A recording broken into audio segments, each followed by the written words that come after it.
우리는 선행에 대한 얘기를 들으면 가슴이 따뜻해짐을 느낍니다. 요즘은 유튜브 채널에 선행에 대한 사례들을 잘 소개한 내용들이 많이 나와요. 특별히 외국인들이 우리 한국에 여행 왔다가 한국인들의 선행을 경험하고 글을 올린 감동적인 얘기들이 많이 소개됩니다. 제가 그 중에 한 얘기가 참 기억에 남는데, 독일에서 온 부부가 그 뇌병변, 그 뇌성마비죠. 아이가, 어린 아이가 뇌성마비 아이를 데리고 먼저 일본에 도착을 했다고 합니다. 근데 일본의 지하철을 타는데, 아마 여러분 중에 들은 분도 계실 줄 압니다만은, 그 뇌성마비 아이가 아무래도 정상적인 표현을 하지 않지 않습니까? 그러니까 일본의 영무원이 와가지고 다음 역에 내려달라고 하더랍니다. 너무 고객들한테 방해가 된다고. 그래서 이 독일인 부부가 너무 충격을 받았다는 거예요. 그래가지고 일본에서 일정을 더 이상 하지 않고 한국으로 빨리 넘어왔대요. 한국 지하철을 탔다고 합니다. 일본 지하철이나 한국 지하철 분위기는 비슷하더래요. 다들 조용하고 다들 휴대폰 보고 있고. 그런데 이 독일인 부부는 일본에서의 사건이 또 재현될까 봐 잔뜩 긴장하고 있었대요. 그런데 할머니 한 분이 다가오디만은 툭툭 치더래요. 그러면서 밑에 자기 아이를 가리키는데 깜짝 놀랐대요. 아이가 배설을 한 거예요. 아이도 긴장이 돼가지고 지하철에서 배설을 한 거예요. 그 냄새가. 너무 긴장하다 보니까 자기 아이가 배설한 줄도 몰란 거예요. 그런데 너무 어떻게 해야 될지를 몰라서 당황하는데, 한국인 중년 남자가 어디만은 자기 아이를 그 배설에서 물이 뚝뚝 흐르는데 덜렁 안 들어요. 그러면서 닦으라고 하더래요. 바닥에 막 흘린 거. 근데 그 다음에 보니까 한국인 사람들이 휴대폰 보고 앉아 있다 그걸 보고 전부 가방에서 휴지 꺼내가지고 다 달려들어서 닦아주더라는 거예요. 순식간에 정리가 되더라는 거예요. 그래서 이게 너무 자기는 충격을 받았다는 거예요. 어느 한 사람 인상 찍는 사람이 없고 다 내 일처럼 내 자식처럼 생각하고 그걸 다 순식간에 달려들어서 다 정리를 하더라는 거예요. 근데 영무원이 와서 다음 역에 내리라 하더래요. 이제 올 기 왔구나. 이제 그 생각을 했답니다. 그 다음 역에 내렸는데 그 중년 남자가 아이를 안고 따라 내리더라는 거예요. 달라고 그러니까 이미 옷 버린 거 내가 동행을 하겠다. 할머니도 같이 따라 내리더래요. 그 영무원이 데리고 간 것이 이제 기저귀 가는 화장실로 데리고 갔대요. 여기서 아이를 씻기고 옷을 갈아입히라는 거예요. 근데 영문이 어딘가 사라졌지만 왔는데 아이 바지를 하나 사왔더래요. 그러니까 여러분 서울 지하철 가면 상가들 많잖아요.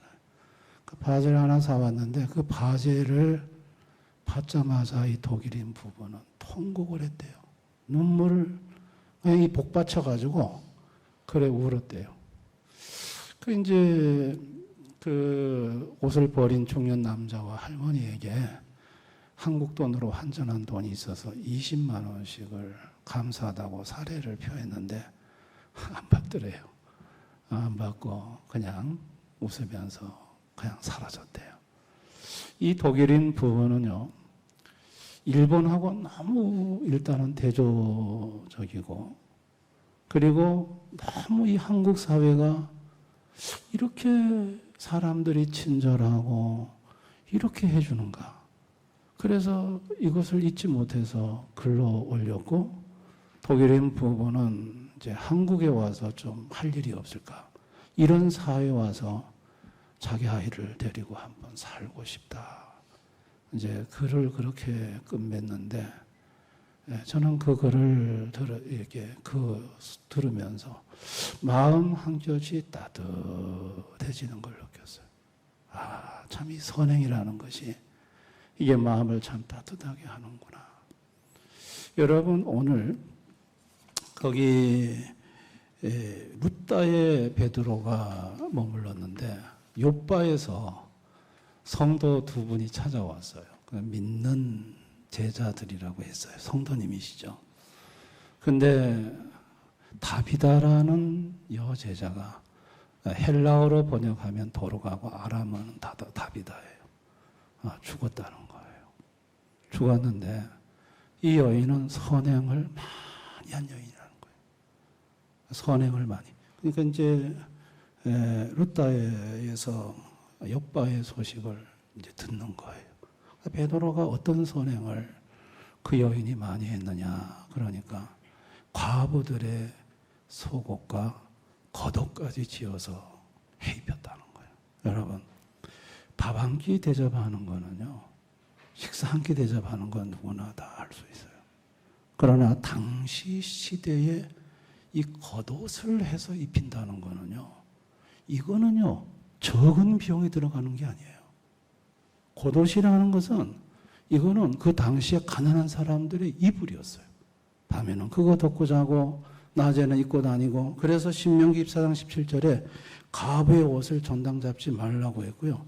출애굽기 22장 27절에 내가 만일 이웃의 옷을 전당 잡거든 해가 지기 전에 그에게 돌려보내라. 그것이 유일한 옷이라.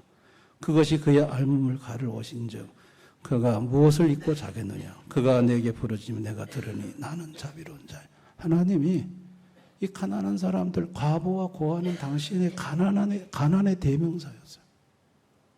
여러분, 이런 사람들에게 겉옷을 해서 입힌다는 건요, 이거는요 보통 사랑이 아니에요. 보통 선행이 아니에요. 겉옷은 비싸요. 지금도 비싸요. 겉옷을 사서 해 입힌다는 건 쉬운 일이 아니에요. 그런데 여러분, 그 욥바에서 두 성도가 다비다가 분명히 죽었는데 그럼 왜 베드로를 초대했을까요? 무엇 때문에 베드로를 부르러 왔을까요? 우리가 여기서 좀 한 두 가지 정도 추론을 해볼 수가 있는데, 아마 욥바에 있는 교회 성도들이 아니 이렇게 선행을 많이 한 사람도 병들어 죽는가?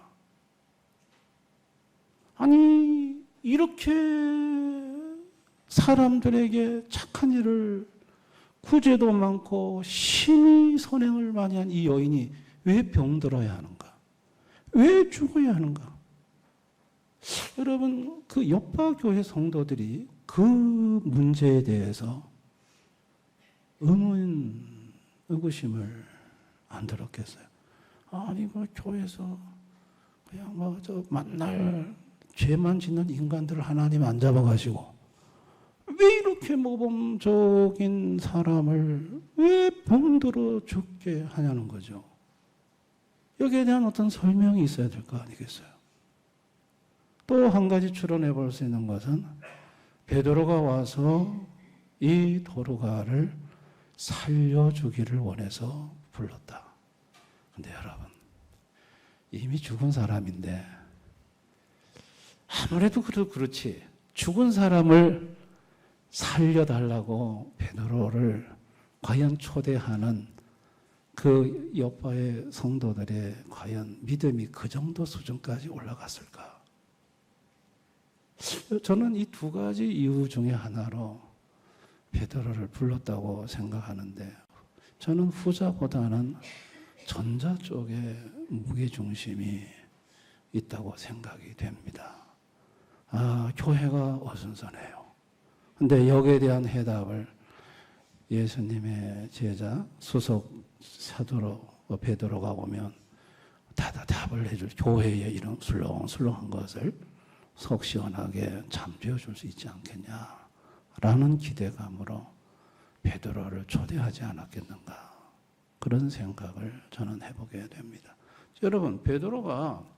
이거 뭐 아픈 사람도 아니고 이미 죽었어요. 근데 자기를 불러. 그러면 장례 치러달라는 말인가? 아니 죽었으면 뭐 자기들끼리 장례 치르면 되지. 왜 나를 부르는가? 그런 의구심을 가지고 베드로가 곧바로 발걸음을 행했을 것으로 저는 봐집니다. 근데 여러분, 자 여기서 왜 인간에게는 병이 오고 죽음이 왔을까요? 선행 때문에 왔는가요? 아닙니다. 성경은 분명하게 그 점은 죄 때문에 왔다고 그랬어요. 죄로 인해서 인간에게는 죽음이 왔어요. 선행하고 관계가 없어요. 그러니까 인간의 병들고 죽음의 문제는 선행의 문제가 아니고 이거는 죄의 문제예요. 죄의 문제예요. 죄로부터 이게 온 거예요. 그렇다면 다비다가 돌가가 아무리 선행을 많이 해도 그 선행으로 죄로 인해 시작된 죽음을 막을 수는 없어요. 네, 여러분, 하나님을 모르는 인생들은 선행으로 막으려고 그래요. 그래서 옛날부터 우리나라도 뭐 기근이나 전염병이나 돌면 많이 구제하고 사람들 많이 도와주고 착한 일 많이 하면 이런 것이 그냥 퉁쳐가지고 없어질 거라는 선행으로 뭔가를 막아보려고 하는 이 시도는 이거는 아니라는 거죠. 왜냐하면 죽음은 질병은 저주는 죄 때문에 온 거지 선행을 하지 않아서 온 게 아니라는 거예요. 우리가 이 점을 분명히 알 필요가 있는 거죠. 도르가도 예외가 아니에요. 선행을 많이 했지만 그 여인 또한 죄가 없는 여인이 아니에요. 선행을 많이 했지만 그 여인도 원죄와 자범죄가 있어요. 그렇다면 그 여인도 병들 수 있고 죽을 수 있는 거죠. 병들 수 있고 죽을 수 있는 거죠. 자, 베드로가 요바에 도착을 했더니 이제 성도들과 또 과부들이 요 베드로를 다락방으로 인도를 했습니다. 다락방으로 갔더니 이제 시신을 다 씻겨가지고 이제 눕혀놨어요. 자, 거기서 과부들이 닭똥 같은 눈물을 뚝뚝 흘리면서 우리 도르가가 해준 겉옷이다, 속옷이다 하면서 막 보이는 거예요. 베드로가 이 여인의 헌신의 열매를 뭐로 받느냐? 눈물로 본 거예요. 야, 이렇게 사람들이 눈물을 흘릴 수 있을까? 얼마나 사랑을 많이 베풀었으면, 얼마나 많은 헌신을 했으면 이렇게 시신을 앞에서 이렇게 눈물을 쏟을 수 있을까? 여러분, 그 눈물을 본 베드로의 마음이 감동이 될 수밖에 없죠. 그래서 베드로가 다 좀 나가시라고 그러고 잠시 기도를 합니다. 근데 베드로가 기도할 때 성령의 감동이 온 거예요. 이 여인에게 도르가에게 일어나라고 명하라는 거예요. 자, 여러분, 이 부분은 성경이 기록이 안 돼 있는데 베드로가요 기도할 때 이 감동을 주님으로부터 받지 않았다면 죽은 자를 향해서 일어나라는 말 못합니다. 그냥 시범적으로 내가 한번 해보고 일어나면 다행이고 안 일어나면 그만이고, 아니 지금 눈물을 쏟는 현장에서 시범적으로 그렇게 할 수 있어요? 베드로는 주님의 음성을 듣는 분이고 성령의 감동에 민감한 사람이에요. 그러니까 일어나라라고 하는 감동이 온 거예요. 그러니까 베드로가 그 다음에 도로가 죽은 시신에게 일어나라고 명령을 하는 거예요. 그러자 싸늘한 시신의 얼굴에 혈색이 돌기 시작했고 피가 온몸을 돌기 시작했고 그리고 심장이 멈췄던 심장이 다시 뛰기 시작했고 그리고 감았던 눈을 번쩍 뜨는 거예요. 살아난 거예요. 자, 여러분, 누가 살렸죠? 베드로가 살렸나요? 베드로에게 일어나라고 명한 그분이 살렸나요? 명하신 분이 살린 거죠. 베드로가 무슨 능력이 있어요? 인간은 아무 능력이 없어요. 인간은 그냥 지팡이고 도구일 뿐이에요. 그걸 그렇게 하라고 감동을 주신 그 하나님이 살린 거예요. 여러분, 죽은 도르가를 살려내신 그 하나님은 어떤 하나님입니까요? 생명의 하나님이에요. 생명을 창조하시고 인간에게 생명을 부여하시는 생명의 하나님이라는 걸 알 수 있어요. 여러분, 그 생명의 하나님이 육신으로 이 땅에 오셔서 나는 생명이라고 말씀하셨어요. 그러면서 여러분, 베드로를 3년 동안 데리고 다니는데 죽은 지 나흘이 돼서 썩은 냄새가 나는 나사로한테 예수님이 가셨어요. 그때 베드로가 아주 예수님 가까이 있었어요. 근데 예수님께서 이미 남 냄새가 나는데 그 원우이들과 나누는 대화를 들었어요. 나는 부활이고 생명이다. 나를 믿는 자는 죽어도 살고 살아서 믿는 자는 영원히 죽지 않는다.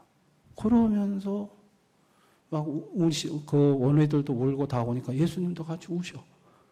그리고 하늘을 향해서 여기 있는 둘러싼 무리를 위해서 제가 큰 소리로 말한다고 하시면서 큰 소리로 나사로야 나오라 하니까 그 썩은 냄새가 나는 나사로가 몸에 그걸 이 배로 동인 채로 나왔어요. 그걸 베드로가 가까이에서 봤어요. 곁에서 봤어요. 그리고 12살 먹은 여자아이, 그 회당장 야이로의 딸이죠. 죽었어요. 그런데 예수님이 베드로를 데리고 들어갔어요. 그 곁에 베드로가 있었어요. 베드로고 야고보, 요한 세 사람을 데리고 들어갔으니까. 근데 예수님이 그 어린 딸을 향해서 뭐라 하면 달리다고 일어나라라는 거예요. 그럴 때 죽은 딸이 일어났어요. 살아났어요. 베드로는 그 예수님이 죽은 자를 살리는 생명의 하나님이라는 것을 가까이에서 봤어요. 가까이에서. 야, 냄새가 나는 사람도 살리고 죽은 어린 딸도 살려내고, 야, 이분은 생명이신 하나님이구나. 이것을 베드로가 가까이서 본 거죠. 자, 여러분, 헌신이라는 게 뭘까요? 헌신은 생명이에요. 헌신이 생명인 이유는 생명의 주님이 헌신하는 곳에 함께하기 때문에 그렇습니다. 헌신의 눈물이 있는 곳에는 생명의 역사가 있어요. 자, 헌신하는 사람이 헌신이 너무 힘들어서 울기도 하지만 그 눈물도 주님이 귀하게 보시지만 헌신자의 그 헌신으로 인해서 그 헌신을 받은 사람들이 흘리는 눈물은 기적을 불러옵니다. 아멘. 주님은 그 눈물을 보시는 거예요. 그 눈물을 귀하게 여기시는 거예요. 독일인 부부가 한국에 와서 그렇게 자기 아이를 냄새나는 안아주고 바지까지 사다 주는 걸 보고 눈물을 흘렸어요. 여러분, 그 눈물은요, 많은 사람들에게 감동을 주는 거예요. 성도가 헌신을 했을 때 그 헌신을 받은 성도가 눈물을 흘린다. 그 눈물은 주님이 보실 때 감격인 거예요. 그 눈물은 기적을 가져오는 거예요. 그 눈물은 회복을 가져오는 거예요. 여러분, 도르가가 살아났습니다. 여러분, 도르가가 살아났을 때 얼마나 과부들이 기뻤겠어요. 눈물을 흘리다가 갑자기 그 슬픔의 눈물이 기쁨의 눈물로 순식간에 다 바뀌는 거죠. 얼마나 기뻤겠어요. 얼마나 감사했겠어요.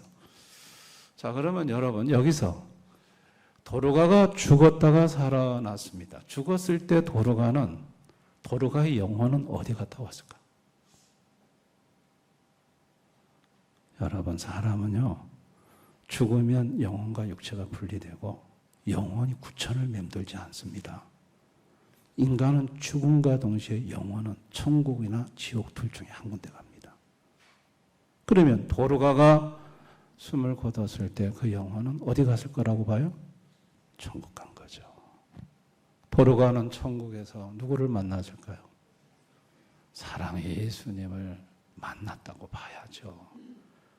성경의 사도 바울은 삼층천에 갔다 왔다고 했잖아요. 거기서 가히 사람에게 이룰 수 없는 말을 들었다고 했잖아요. 도르가도 분명히 죽었다가 살아났다면 그 영혼은 천국에 가서 바울이 본 셋째 하늘, 그 아름다운 천국을 경험하고 왔으리라고 봅니다. 여러분, 천국에 갔을 때 도르가는 무엇을 봤을까요? 박용규 목사님이 2천억 되는 재산을 다 팔아서 가난한 자에게 나눠줬잖아요. 천국 가서 보고 이 땅의 모든 것이 헌신한 것이 전부 천국에 올라오더래요. 자기는 이 세상에서 칭찬을 다 받아가지고 하늘에 가보니까 상급이 없더래요. 이 땅에서 표창장 받고 상 받은 건 천국에 상이 하나도 없더래요. 그래가지고 이분이 그걸 보고 내려와서 한 2천억 되는 재산 다 해서 아파트까지 팔아가지고 다 나눠줬다. 천국을 보고 오니까 천국에서 이 땅에서의 선행이 하늘의 보화로, 하늘의 재물로 쌓인다는 걸 보고 온 거예요. 오늘 우리 이하전도의 찬송이 그 내용이잖아요. 아멘. 얼마나 은혜스러운 찬송입니까? 천국은 그런 곳이에요. 천국에서 예수님이 도르가에게, 얘야, 저렇게 과부들이 눈물을 흘리고 우는데 너를 여기 좀 두고 싶지만은 너 내려갔다가 잠시 좀 더 살다가 올라오너라. 그러지 않았겠어요? 그래가지고 이 땅에 잠시 내려보내지 않았겠어요? 제가 안산제일교회 고은 목사님이 그때 우리 교육자들 세미나에 오셔서 자기 교회에 있었던 간증을 우리 목사님들 앞에 직접 하셨어요. 그 교회에 성이 조씨인 남성도가 있었는데 지병으로 굉장히 위독할 때 성도들이 십시일반 모아가지고 병원비 보태라고 갖고 갔는데 그만 죽었대요. 근데 이분이 죽었다가 살아났어요. 살아나가지고 고은 목사님 하는 얘기예요. 살아나자마자 제일 먼저 달려간 것이 거울 앞에 가서 이빨을 이하더라는 거예요. 자기가 천국을 갔는데 예수님을 만났는데 예수님 보니 너무 좋아가지고 웃었지만은 자기 그 앞니빨이 이렇게 벌어졌는데 예수님이 얘야 이가 벌어졌구나 하고 톡 건드는데 얘가 가지런해지더라네요. 그러면서 하는 얘기가 너희 성도들이 저렇게 기도하고 구제물을 모으는데 내려갔다가 1년만 더 살고 오너라 하고 예수님이 돌려보내서 다시 돌아오셨다잖아요. 그래가지고 살아났는데 살아나자마자 제일 먼저 자기 이빨 확인하러 거울 앞에 갔는데 분명히 벌어진 이빨이었는데 가지런해졌다는 거예요. 그래가지고 그 교회가 그 조형제가 성도들한테 그 간증이 되어졌고 성도들 앞에 그 일을 보이느라고 한동안 이해하고 다녔었다고 고은 목사님이 그 자기 교회에 있었던 실제적인 얘기를 간증을 하셨어요. 그 천국을 보고 온 그 조형제는요, 목사님 당회실에 오면은요, 이건 이 세상 사람이 아니래요. 목사님, 그렇게 바둥바둥 하지 마세요. 천국은 너무 아름다운 곳이에요. 그러면서 목사님 너무 바둥바둥 거리지 마시라고. 그러면서 목사님이 대화가 이게 천국을 한번 보고 왔지만 이게 이 세상 사람이 아니래. 그리고 딱 1년 만에 돌아가셨대요. 누가 하신 일이죠? 하나님이 하신 일이죠. 아멘. 여러분, 예수 믿는 사람의 모든 선행은 천국에 올라갑니다만 믿지 않는 사람의 선행은 사라집니다. 소멸됩니다. 예수를 믿지 않고 한 모든 선행은요, 죽음과 끝이에요. 지옥 가면 상급 없어요. 오로지 예수를 믿는 성도의 상급만이 천국 가서 받아 누릴 수가 있습니다. 믿으시기를 바랍니다. 성도의 헌신은 축복입니다. 성도의 헌신은 절대로 소멸되지 않습니다. 그러면 여러분, 성도의 헌신의 보상은 헌신에 있나요? 하나님의 자비하심에 있나요? 하나님의 자비하심에 있어요. 이거 아셔야 돼요. 성도가 이 땅에서 아무리 헌신한다고 해도 하나님 앞에 그게 얼마나 도움이 될까요? 아니, 온 우주를 다스리신 하나님 앞에 성도가 이 땅에서 자기 딴에는 막 한다고 하지만 하나님 앞에는 그거 별거 아니에요. 근데 어린 자식이 부모한테 용돈 받아 모아가지고 선물 생일이라고 사오는데 부모가 받아보면 별거 아니에요. 별거 아닌데 그 작은 선물이 부모의 사랑이 담겨지고 부모의 자비하심이 담겨지면 그 아이에게 축복으로 가는 거예요. 더 많은 것을 주는 거예요. 아멘입니까? 성도의 헌신이라는 게 그런 거예요. 하나님 앞에 작은 헌신을 했는데 그 헌신이 대단해서가 아니라 하나님이 보실 때는 그 조그만 헌신을 보고 하나님의 자비하심이 거기 더해지면서 그 헌신이 기적이 되는 거예요. 할렐루야. 그 헌신이 치유로 나타나고 헌신이 축복으로 나타나는 것은 성도의 헌신 때문이 아닌 거예요. 그 원인은 자비하심에 있는 거예요. 믿으시기를 바랍니다. 여러분은 헌신의 기적을 무엇으로, 헌신의 열매를 무엇으로 보십니까? 여러분이 막 헌신할 때 그 헌신을 받은 분의 눈물을 보신 적이 있습니까? 바울 사도는요, 일생을 헌신하고 그가 헌신의 사역을 마쳤을 때 그는 눈물을 봤어요. 사도행전 20장 37절.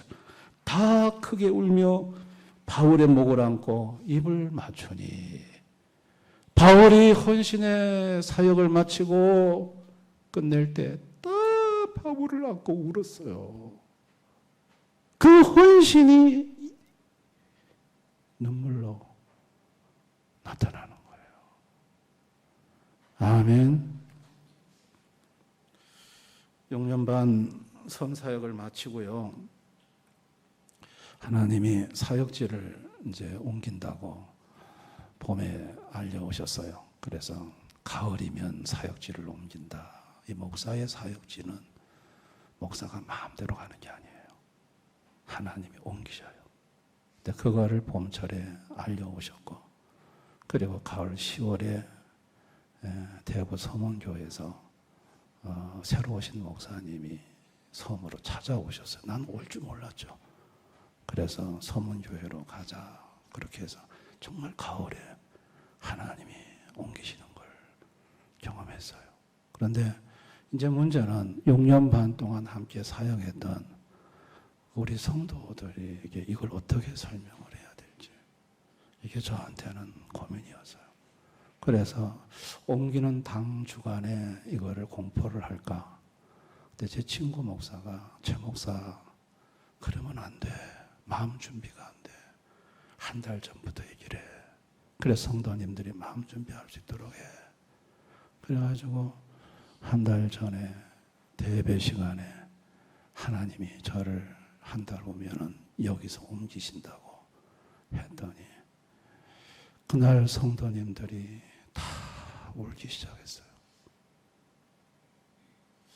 다들 우시느라고 예배가 잘 안 됐어요. 저는 성도님들의 그 눈물을 보면서 6년 반의 섬사역이 이게 헛되지 않았구나, 그런 생각을 했어요. 그 눈물이 너무 감사했고, 이 부족한 종이 뭔데 이곳에 와서 아이들 가르치고 똥 퍼주고 아프다 하면 병원 데리고 가고, 아이들 학비 없다면 내 돈 모은 거 가지고 학비 대주고, 그러니까 섬 사람들이 어떤 그런 크고 작은 섬김을 통해서 그게 마음에 전부 감동으로 쌓였다가 목사님이 교회를 떠난다 그러니까 다들 우는 거예요. 여러분, 헌신이 눈물로 나타나는 것을 저는 봤습니다.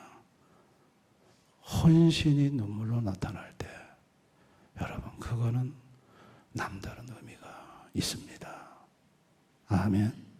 저는 우리 대연의 이어전도회를 비롯해서 모든 성도들이 헌신을 할 때 여러분의 그 헌신이 작은 감동을 주고, 그 작은 감동이 쌓이면 그게 눈물로 바뀌어요. 우리 식당에서 한결같은 모습으로 식당 봉사를 하면서 식사를 챙겨주고 더 먹으라 그러고 이러면서 땀 흘리면서 여러분 성도들에게 작은 감동을 자꾸 주면 여러분 그 감동이 쌓입니다. 아멘.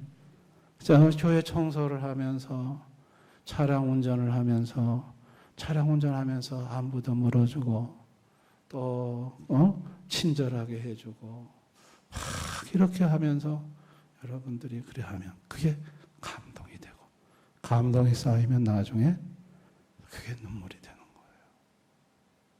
믿으시기 바랍니다.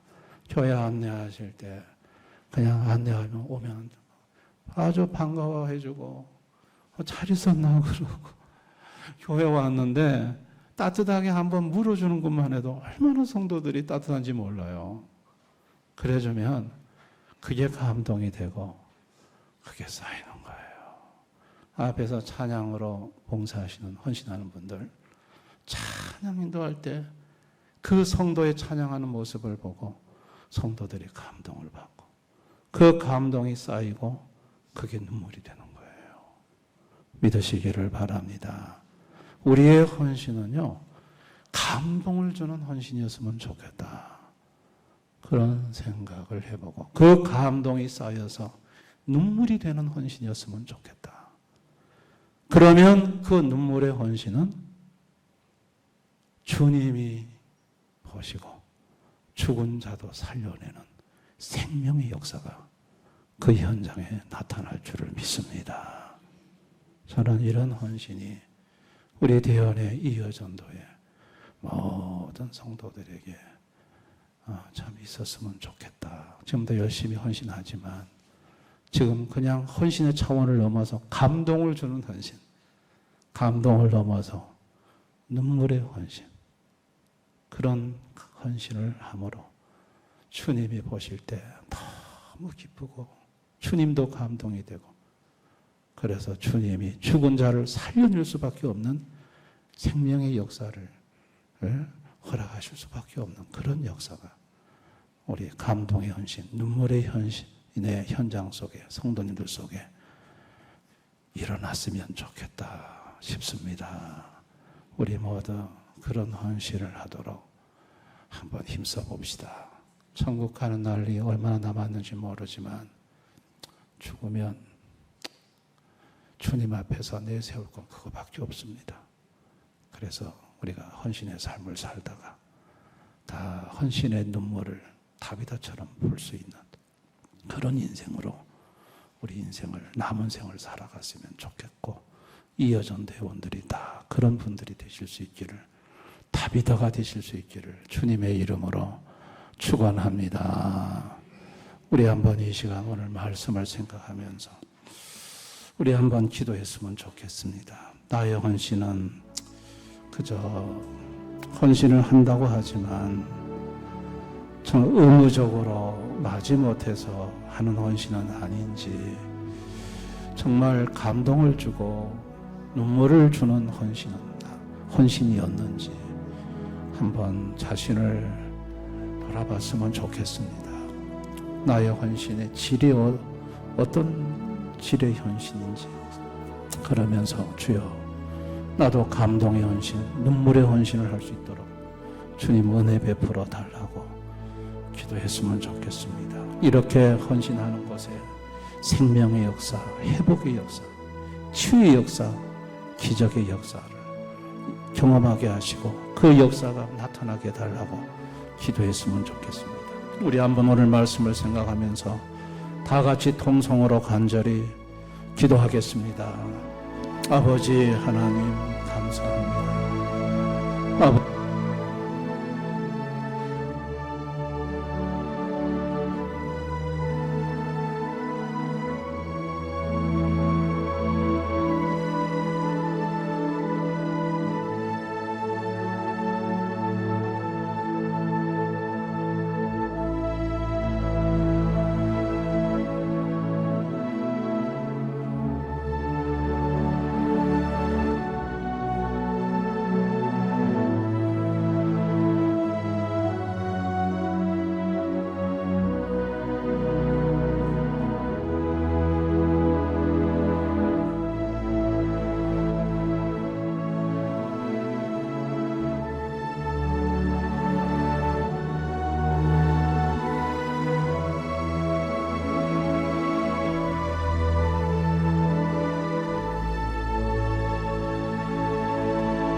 아버지, 헌신은 있으나 헌신에 감동이 없고, 감동은 있으나 헌신의 눈물이 메마른 이와 같은 헌신의 삶을 내가 오늘까지 살아왔다면, 오늘 도르가의 헌신의 과부들의 눈물 앞에서 한번 나의 헌신을 돌아보고 내가 예수님을 사랑하면서 이와 같은 감동의 헌신, 눈물의 열매를 맺는 헌신을 하는 남은 인생을 살아갈 수 있도록 주여 은혜를 베풀어 주시기를 원합니다. 나는 부족합니다. 나는 이런 헌신을 못 살아냅니다. 그러나 예수님께서 그와 같은 헌신을 살아낼 수 있는 능력과 은혜를 주시기 원합니다. 그 눈물의 열매가 있는 헌신 속에 생명의 기적을 경험하는 우리 대연의 모든 성도들, 우리 이여전도 회원들 되게 해 주옵소서. 예수님 이름으로 기도드리옵나이다. 아멘, 아멘.